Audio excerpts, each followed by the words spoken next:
If you're an organic chemistry student and you're trying to learn FTIR, I have a real life practice problem right here that was sent in by a student at a university.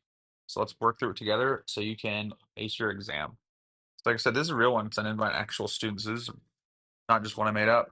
And pretty straightforward. We have a spectra. We have three molecules. It could be, what do we think it is?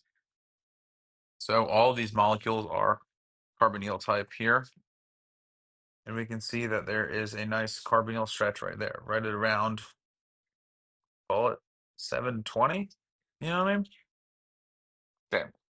So what are we going to do? Because they're all, we got a ketone, we have an ester. I'll be honest, in my experience, esters are usually a little more towards 800. Ketones, maybe a little more towards 17. But again, carbonyls are all in this area right here, so it's hard to tell.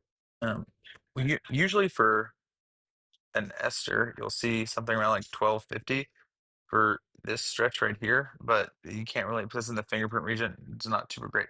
But what is really telling, this guy right here, that is this stretch right here on that aldehyde. Um, and I know you might want to look at this and be like, oh, that's probably just residual water left in the spectrum, and this is a shitty spectrum I took. But this right here, boom, there's your answer. I mean, like a circle. It's an aldehyde. You want to get more practice problems, stuff like this? Hit that follow button, send this to your buddy in organic chemistry.